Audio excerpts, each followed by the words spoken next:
Southeast Radio's Business Matters with Karl Fitzpatrick. Southeast Radio.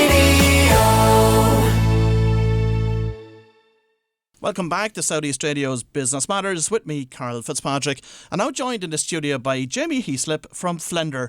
Jamie, good morning and thank you very much for joining us this morning. Thanks for having me. I'm actually very chuffed. You introduced me as just Jamie Heaslip from Flender, so I appreciate that. The brand stuff is paying off. When you retired from rugby though, did you find it difficult to leave that part of your life behind? It's always challenging because it plays such a big role. But I look at like anything. It's a chapter in my story, I suppose. And it was really I had a lot of fun, had a great time. But in a weird way, I can proudly stand over the body of work and say that I gave it my all and went all in on it. And that's why I didn't find it difficult to step away as such. There's certain things you miss. You're never going to replicate basically, fulfilling your boyhood dream and running out into the field playing for Ireland. And then being part of so many successful teams. You're really lucky to be part of that. But I gave it my all. I had a really good run at it. Very proud of that. And that's why I've no regrets. So that's why I'm happy to walk away from it. But in terms of the emotional connection, how did you detach yourself from that? Oh well, I mean the sport is pretty brutal in that regard, and it you're disconnected from it pretty quickly because teams move on and they don't really linger around and whine over you, and that's the way the business side of it is, and it just moves forward. At what stage in your rugby career did you start thinking about life after rugby and putting a plan in place for it? Yeah, well, that's a pretty easy one for me. About 3 years into my I suppose being a professional, our Players Association came out with a study that basically showed, I think it was like the average career length was 7 years in Ireland and the UK. It was 6 years in France. I was 3 years in, so I was like, I'm hitting my halfway point. That's when I initially started planning, essentially. And what did that plan look like? It's changed over the years. Of course. My outcome or what my outcome want to be, or the goal or the setup I want have changed over the years. But I knew a couple of things. I knew I wanted to do something that I was passionate about because I saw what if you have passion for something, I saw what you can get from it. So I wanted to have interest in something. So I started out by looking at different businesses, doing internships, meeting with different business owners. Then I dipped my toe in by investing in one or two. At first, the restaurant was the very first one I did. We'll never do it again. Why not? Why not? Well, it's a tough business. I was lucky. We got out and we didn't lose money on it. But it's almost like a vocation. And of course, when you finished up with the rugby on a professional end, you then went in and worked in Google for a while. I did, yeah. And I got that exact same look that you're giving me, that most people were like, what? And I had actually done 2 internships in Google while I was playing. And then an opportunity came up in the summer of 2018 to effectively interview for a role that was coming up. And I ended up there for 13 months and it was amazing. I learned a lot. What did you learn there? I learned a lot about process and how to approach and solve problems at scale. And how did they do it? Well, I can't give the trade secrets away, but they have they're one of the biggest companies in the world for a reason. Like they obviously have a lot of technology there and they have a lot of data, and it's how they use the data. But then also the processes in place in terms of how they manage their teams, manage their pipeline, how they manage the relationships, the stakeholder maps, and the whole way they approach business, and how they manage staff is really, really impressive. When you look at the scale of the company itself, there's 8,000 people in Dublin, but the touch points they have in the marketplace in Ireland, Europe, around the world, that learning of how they do everything at scale is impressive. Over the past few years, you've invested in a number of tech startups, including Pointy, Flender and Kitman Labs. What attracted you, Jamie, to those particular companies? I like solving things at scale. And, while I was playing for Ireland, I always said I wanted to leave the jersey in a better place. And what that meant is just kind of like every time you had an opportunity to play for Ireland or play for Leinster, or train that day or whatever it was, whatever you were representing, you wanted to do just that little bit better. And the nearer I got to the end of my career, when I was looking at different businesses to invest in, I wanted to be involved in guys who were solving problems at scale, but also they were Irish companies that were doing it, And I really think, honestly, my passion is helping Irish SMEs grow, because, look, the guys at the top will be fine, you know what I mean? But it's the Irish SMEs and it's the SMEs in general that are kind of the beating heart of this economy. So what's your key skill in business? Depends at what stage I'm helping the business. It's either open up the network to maybe other investors, or introduce them to different investors or heads of associations, or different networking opportunities to help them grow and scale in that regard. And so you can look at that. But there's also there's a brand awareness piece. So if you partner with them as a brand ambassador, trying to help them create noise, brand awareness, bring them to market, and helping with their go-to-market strategy. And then looking at, because I call myself a specialist generalist. I've been part of a lot of really good teams. I know what a good team looks like. And what does it look like? Like, culture is an important part, values are an important part, purpose is an even more important part. But then also understanding the dynamics of how that works, you know what I mean? And then how you can work together towards the same goal. You might have different roles and attributes, and how you bring them together and get them pointed in the same direction. What is the most difficult challenge you've had to overcome in business to date? Well, a really common one is founders falling out. The guys who come up with a business, and then it starts to get. I always see businesses go through different stages, and you need different leaders at different stages. Not too dissimilar to clubs or any organization.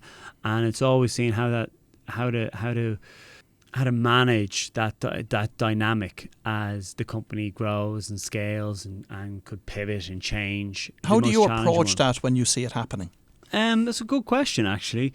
There's no one strategy fits all or cookie cutter type approach to it. You do have to deal with a case by case basis, and that's where that, like, working as a team and focusing on the end. What's the end goal you want to get to? What's our culture and values? Okay, well, let's base our decision making off that. So each culture and value system is different to each team, essentially, and so therefore, like, the approach and outcome is different. Pointy. Yeah. That was recently or reportedly sold for $160 million. Yeah. A nice exit for you. Yeah, look, the guys there, Mark Cummins and the rest of the Pointy team have done really, really well. This is the second company that Mark has sold to Google. I think someone will fact check this for me. I'm pretty sure Mark was one of the first people to sell a company to Google that was from outside of the US. And Mark was one of those guys where you're like, wow, this is an incredible idea.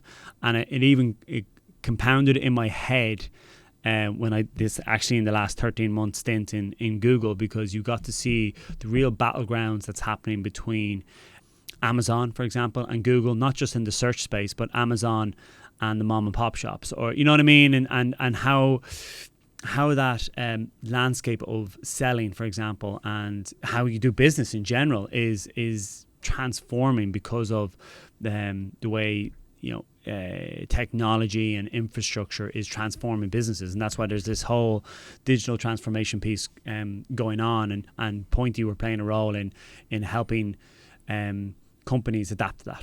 You recently went from being a non-executive investor and brand ambassador with Flender to now holding a full-time role with them as their head of brand marketing. Yeah. Why did you make this transition?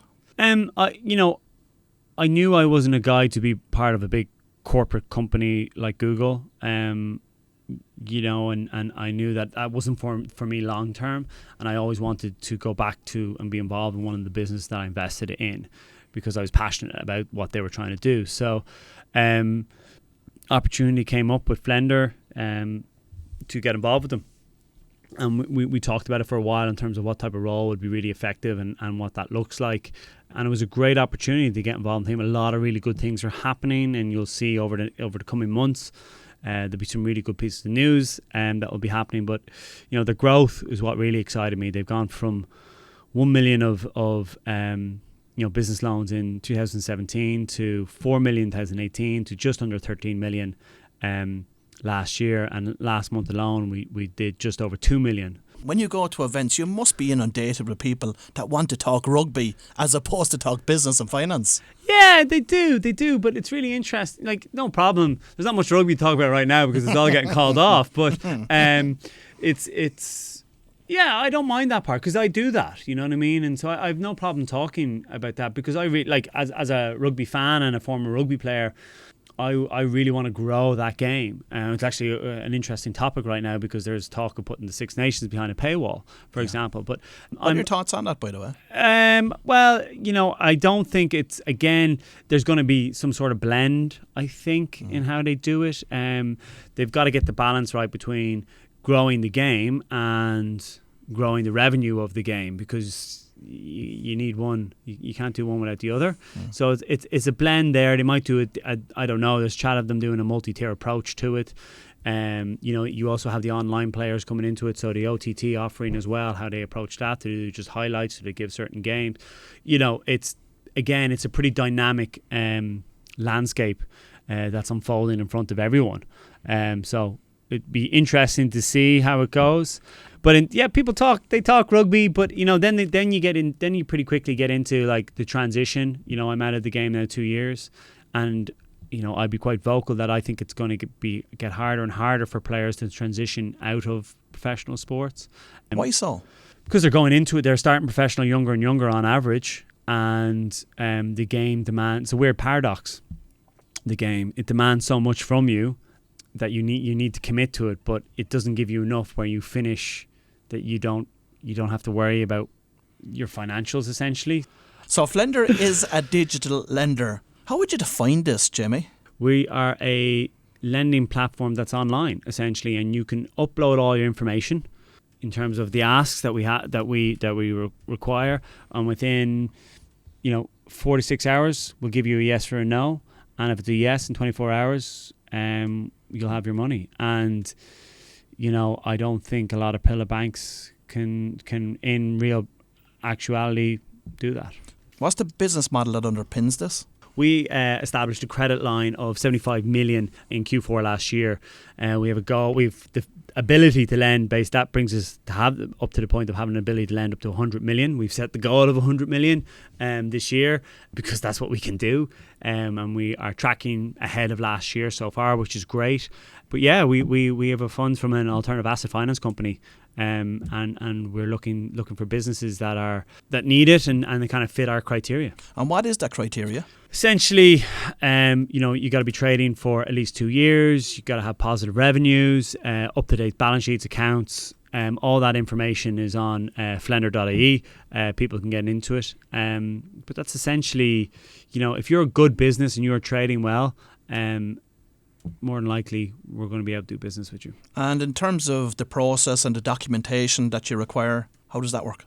All uploaded online. Now, we understand for some people, especially in the SME world, sometimes they need a little bit of help with that, and we can help them along with that through our different teams, our originations team.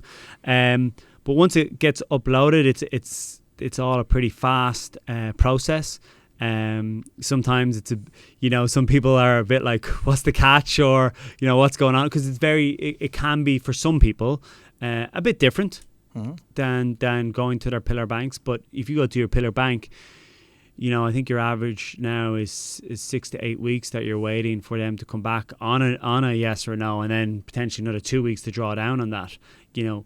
For an SME, if they're growing and scaling, you might not have that time to capture the opportunities. Just on the topic of working capital, the coronavirus is already causing problems for some businesses right across the country. Yeah. Are you looking at creating a specific product to be able to assist businesses in that respect? We have a multitude of different products, and we have a roadmap as well for more products.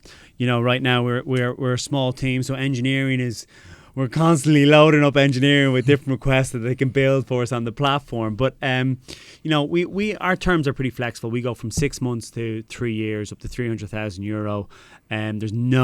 There's an arrangement fee up front, but there's no cancellation fees, no early repayment fees, nothing like that, right? So what you see is exactly what you get. Now, in terms of different products, we can do that in different ways. You've got your term loan.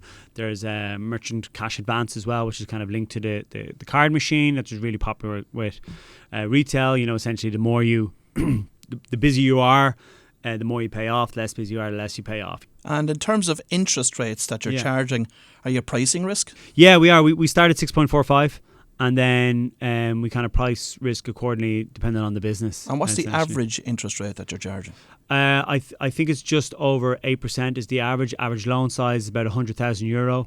Average repayment term is 3 years? No, I think it's about 24 months is the average. Are you registered with the central bank? No, business-to-business financing in general is not regulated, and so we're no different. We're actually regulated in the UK, funny enough, but the space here in Ireland isn't regulated. Would you like to see it regulated? Yeah, 100%. Why so?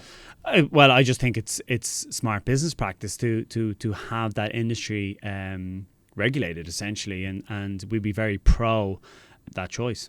I do understand that you personally work off a 30, 60 and 90-day plan. Explain your rationale for this. Yeah. Well, I now have that's sexy Google language, the 30, 60, 90-day plan. But I always actually did it while playing. So I have this little thing called a passion planner. Came across them a couple of years ago, and the McNulty gave me one, and they're great. They help you map out okay, what goals you want to achieve that year, and then you break it down by month. But I used to do it in chunks in the season, where essentially your season is cyclical. It kind of builds up European Cup into internationals, back down European Cup into derbies, builds Christmas time, then builds back up European Cup, Six Nations, and then you're into knockout rugby. So it's quite cyclical. So in the peaks, you'd make sure that all you're doing is rugby. So you wouldn't be doing too much sponsorship engagement, commercial engagement, different business type things. And then in the troughs, that's when you'd have more time to do things. So, but what I used to do is I used to basically plan per kind of cycle, I used to call them. So you get 3 or 4 cycles in the year, and I'd plan accordingly. And then I used my Olympic rings analogy, which was like I had 5 rings, and then I made sure that I was getting balance in each one of them. And that was like Jamie Inc., rugby, recovery, family and friends, and community. And I just made sure that I had them all kind of balanced out in that cycle, essentially. It's a clever approach. So, but that's how I used it. And then I was in Google and they're like, oh, what's your 30, 60, 90? And I was like, right. So there's actually thought process behind this. So then that's what I use now, I'm kind of halfway through my 30, 60, 90 now, and coming into my 90 plan now. And, we've tipped away on a couple of ideas, and some are ahead of schedule, some are a little bit behind. But, you need to set a target, you need to set a goal, and then get into it. Well, if you've just tuned in, that was Jamie Heaslip from Flender, and it was a pleasure to hear about Jamie's journey from the pitch to the boardroom. Southeast Radio's Business Matters with Karl Fitzpatrick. Southeast Radio.